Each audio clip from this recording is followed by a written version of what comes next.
अगर आप एक स्टूडेंट हो एंड आप स्कूल या कॉलेज की पढ़ाई के साथ एक यूट्यूब चैनल भी ग्रो करना चाहते हो ताकि आप फाइनली खुद से अर्न करना स्टार्ट कर सको, देन ये वीडियो आपके लिए बहुत इंपॉर्टेंट है। बिकॉज एक स्टूडेंट के लाइफ में स्कूल या कॉलेज की पढ़ाई, कोचिंग, असाइनमेंट्स और सेल्फ स्टडी के बाद ऑलमोस्ट ना के बराबर टाइम बचता है। एंड जो टाइम बचता भी है हम उसे प्रॉपरली मैनेज नहीं कर पाते हैं। And guys, I clearly understand कि मैं आपको कितने भी व्यूज, सब्सक्राइबर्स या वॉच टाइम बढ़ाने के टिप्स दे दूं, अगर आप इन टिप्स को अप्लाई ही ना कर पाओ तो क्या फायदा। आज के वीडियो में मैं आपके साथ कुछ प्रैक्टिकल एडवाइस शेयर करने वाला हूं जो आपको यूट्यूब के साथ स्कूल, कॉलेज या इवन एक फुल टाइम जॉब को बैलेंस करने में बहुत हेल्प करेगी। आई एम समवन जिसने अपनी यूट्यूब जर्नी तब स्टार्ट की थी जब मैं खुद स्कूल में था, सो मुझे अच्छे से आप लोगों के स्ट्रगल के बारे में पता है। एंड ट्रस्ट मी, इस वीडियो के एंड तक आप बहुत ज्यादा मोटिवेटेड फील करोगे क्योंकि आपके पास एक प्रॉपर सिस्टम होगा जिसके हेल्प से आप पढ़ाई को बिना सैक्रिफाइस किए कंसिस्टेंटली यूट्यूब पे वीडियोस पब्लिश कर पाओगे। So let's start with point number 1, check your screen time. I know शायद आप इस एडवाइस को सुन के थक चुके होगे, बट ये लिटरली सबसे बेसिक और इंपॉर्टेंट चीज है जो आप कर सकते हो अपना टाइम बचाने के लिए। अभी अपने स्क्रीन टाइम रिपोर्ट में जाओ एंड देखो कि किन ऐप्स में आपका सबसे ज्यादा समय जा रहा है। अगर किसी भी ऐप में आप डेली 30 मिनट से ज्यादा स्पेंड करते हो एंड वो आपके स्टडी या यूट्यूब वर्क से रिलेटेड नहीं है, like Instagram, Snapchat, Reddit, then honestly आपको उसे अनइंस्टॉल कर देना चाहिए। बिकॉज लिटरली उन्हीं ऐप्स की वजह से आप अभी ये वीडियो देख रहे हो। इंस्टाग्राम पे घंटों डूम स्क्रोलिंग करना, स्नैपचैट पे यूजलेस स्ट्रीक्स बनाना, वेब सीरीज बिंज वॉच करना। जब आप इन चीजों को सैक्रिफाइस करोगे तो you will feel like you are missing out on so much fun in life, which is true. But उसके रिटर्न में आपको मिलेगा कंट्रोल ओवर योर टाइम, जो कि आपका सबसे बड़ा एसेट है। इन शॉर्ट, मैं ये भी नहीं बोल रहा कि आप यूट्यूब के लिए एक्स्ट्रा टाइम निकालो, बल्कि जो टाइम आप वेस्ट कर रहे हो पहले उसको यूज करो। Because remember, everyone has 24 hours. It's how you use it that makes the difference. But ये जो नेक्स्ट एडवाइस है, अगर आप इसे कैच कर लेते हो तो आपको लगेगा कि आपके पास 24 आवर्स से भी ज्यादा समय, and that is to leverage time gaps. अगर आप सुबह से लेकर रात तक अपने पूरे दिन पे नजर डालोगे, then you will notice that throughout the day आपके पास बहुत सारे ऐसे मोमेंट्स होते हैं जिन्हें टाइम गैप्स बोलते हैं। फॉर एग्जाम्पल, ब्रश करना, घर से स्कूल या कॉलेज तक ट्रैवल करना, नेक्स्ट क्लास स्टार्ट होने से पहले टीचर का वेट करना, डिनर के बाद वॉक करना। ऐसे कई सारे छोटे छोटे टाइम गैप्स हमारे पूरे दिन में भरे होते हैं जिन्हें हम अक्सर इग्नोर कर देते हैं। हम कोई भी काम करने के लिए एक परफेक्ट ब्लॉक ऑफ टाइम का वेट करते हैं, एंड दैट्स व्हाई ऐसे शॉर्ट मोमेंट्स पे ध्यान नहीं देते हैं। बट अगर इन्हीं टाइम गैप्स को आप किसी तरह यूटिलाइज करना शुरू कर दो तो आपको लगेगा कि आपके पास बहुत सारा एक्स्ट्रा टाइम है। एंड ऑफ कोर्स, आपको कोई हैवी टास्क जैसे रिकॉर्डिंग या एडिटिंग करने की जरूरत नहीं है। आप कोई छोटा टास्क ले सकते हो, लाइक वीडियो आइडियाज ब्रेनस्टॉर्म करना, थंबनेल का आइडिया स्केच करना, या फिर अपने स्क्रिप्ट के लिए पॉइंट्स जॉट डाउन करना। The best part is that किसी भी टाइम गैप में आपका ब्रेन बिल्कुल रिलैक्स्ड होता है एंड उस पर किसी डेडलाइन का प्रेशर नहीं होता है। और इसी रिलैक्स स्टेट की वजह से ब्रेन को क्रिएटिव आइडियाज और भी आसानी से आते हैं। यही रीजन है कि आपने बहुत लोगों को कहते हुए सुना होगा कि उन्हें सबसे क्रिएटिव आइडियाज शावर लेते समय आते हैं। आप चाहो तो जेके राउलिंग का एग्जांपल ले सकते हो, जिन्हें हैरी पॉटर लिखने का आइडिया तब आया था जब वो एक ट्रेन जर्नी पर थी और उनके पास ना कोई पेन था ना पेपर। उन्होंने खुद कहा है कि हैरी पॉटर का पूरा कॉन्सेप्ट उनके दिमाग में अचानक से फ्लैश हुआ जब वो बस विंडो के बाहर देख रही थी। नाउ इन पहले 2 पॉइंट्स को फॉलो करके आपको काफी एक्स्ट्रा टाइम मिल जाएगा। बट व्हाट इफ आपके पास टाइम तो है लेकिन आप उसे प्रोडक्टिवली यूज ही नहीं कर पा रहे हो। ऐसे में you can use Parkinson's law, जो कि इस वीडियो का 3rd पॉइंट है। According to Parkinson's law, work expands so as to fill the time available for its completion. मतलब अगर आप किसी काम को पूरा करने के लिए 10 घंटे दोगे तो उसे पूरा करने में 10 घंटे लगेंगे, बट अगर सिर्फ 2 घंटे दोगे तो 2 घंटे ही लगेंगे। ऐसा इसलिए क्योंकि किसी भी काम को पूरा करने के लिए जितना टाइम अवेलेबल होता है वो काम भी उतना ही ज्यादा फैलता है। यही है पार्किंसंस लॉ, जिसे 1955 में प्रोफेसर सी नॉर्थकोट पार्किंसन ने खोजा था। अपने ओरिजिनल एसे में पार्किंसन ने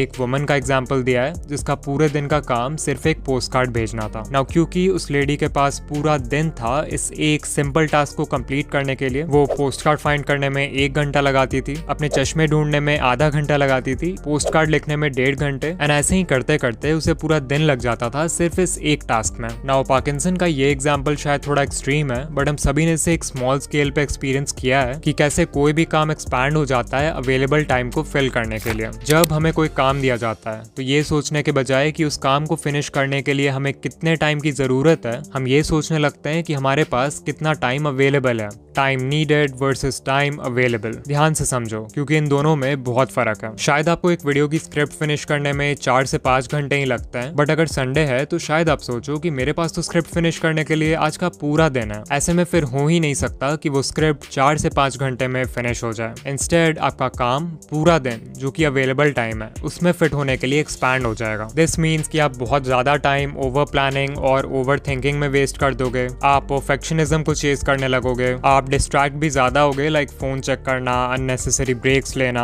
एंड ओवरऑल आपका फोकस भी कम होगा बिकॉज सबकॉन्शियस लेवल पे आपके ब्रेन को पता है कि मेरे पास तो अभी पूरा दिन बाकी है। नाउ अब आपका क्वेश्चन होगा कि पार्किंसंस लॉ को समझ के हम अपने टाइम को बेटर यूटिलाइज कैसे करें। वेल, इसका एक बहुत ही सिंपल सा सॉल्यूशन है और वो है आर्टिफिशियल डेडलाइन सेट करना। लेट्स अज्यूम कि कॉलेज से एक असाइनमेंट मिला है जो कि आपको कल सबमिट करना है, एंड क्योंकि अभी दोपहर के 2 ही बज रहे हैं तो टेक्निकली आपके पास पूरा दिन है उसे कंप्लीट करने के लिए। बट क्योंकि आपको पार्किंसंस लॉ के बारे में पता है, आप अपना फोन लेते हो और उसमें 2 घंटे का टाइमर लगा देते हो बिकॉज यू नो कि इतना समय आपके असाइनमेंट के लिए सफिशिएंट है। ये हो गया एग्जाम्पल एक आर्टिफिशियल डेडलाइन का जो कि आपके रियल डेडलाइन से बहुत छोटा है। इससे आप इंस्टेंटली ज्यादा फोकस्ड फील करोगे, डिस्ट्रैक्शंस कम होंगे एंड आप परफेक्शनिज्म को भी चेज नहीं करोगे। इवन इलॉन मस्क ने कहा है कि पेशेंट रहना बंद करो और खुद से पूछो कि मेरा जो 10 ईयर प्लान है मैं उसे 6 मंथ्स में कैसे अचीव कर सकता हूँ। शायद आप फेल हो जाओ लेकिन फिर भी आप उस इंसान से बहुत आगे रहोगे जिसने सिंपली ये एक्सेप्ट कर लिया कि मुझे 10 साल लगेंगे। सो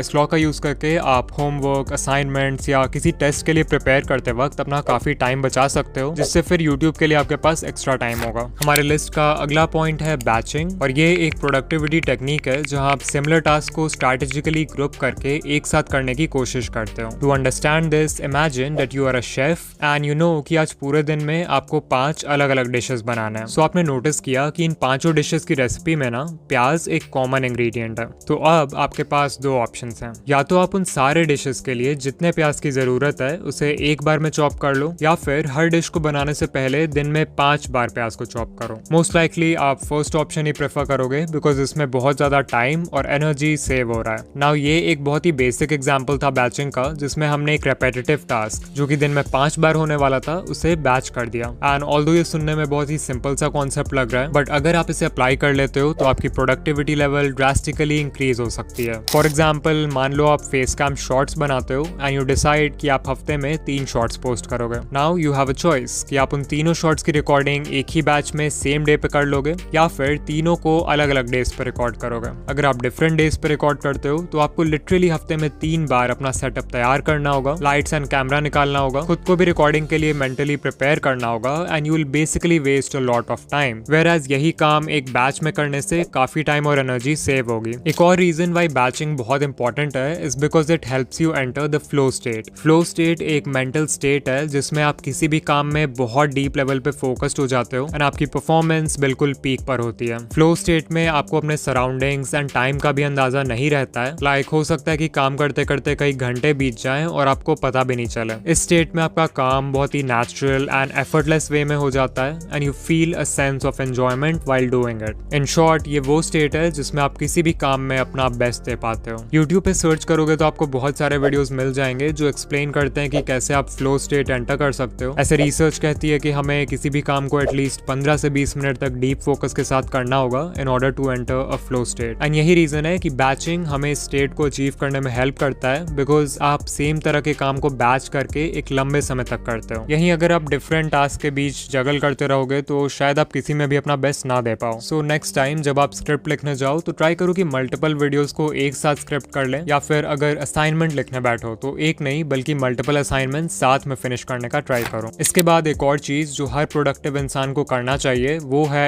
एक टू डू लिस्ट बनाना। Before you start your day आपको एक जगह क्लियरली ये लिख लेना चाहिए कि आज आपको कौन कौन से टास्क कंप्लीट करना है। फिर जैसे जैसे हर टास्क कंप्लीट होते जाए आपको उन्हें लिस्ट से कट करते जाना है। सिंपल। ऑल्सो जो बहुत माइक्रो या इजी टू फिनिश टास्क हैं उन्हें लिखना अवॉइड करना, क्योंकि उनके वजह से लिस्ट अननेसेसरीली बहुत लंबा हो जाएगा जिससे you will feel more stressed. Instead try करो कि उन माइक्रो टास्क को जितने जल्दी हो सके फिनिश कर दो। आप चाहो तो हर टास्क के साथ एक टाइम ब्लॉक भी स्पेसिफाई कर सकते हो जिससे it will turn into an actual commitment. एक टू डू लिस्ट बनाने से अपने टास्क को ट्रैक करना तो आसान हो ही जाता है, बट ऑल्सो जब भी आप लिस्ट में से किसी भी आइटम को फिनिश करने के बाद कट करते हो तो वो आपके ब्रेन को एक छोटा सा डोपामीन हिट देता है जो कि बहुत मोटिवेटिंग लगता है। टू डू लिस्ट बनाने से आपका माइंड भी क्लियर हो जाता है, जिससे you can work more efficiently. मैं पर्सनली अपना टू डू लिस्ट एक फिजिकल कॉपी में बनाता हूँ, बट इफ यू वांट आप कोई ऐप भी यूज कर सकते हो उसके लिए, जैसे नोशन, ट्रेलो, टूडूइस्ट, टिक, जिससे आप अपने फोन पे एक डिजिटल लिस्ट बना पाओगे। Now before I end this video I want to talk about one last thing जो कि इतना ज्यादा इंपॉर्टेंट है कि शायद इसके बिना इस वीडियो में बताए गए सारे पॉइंट्स किसी भी काम के नहीं होंगे,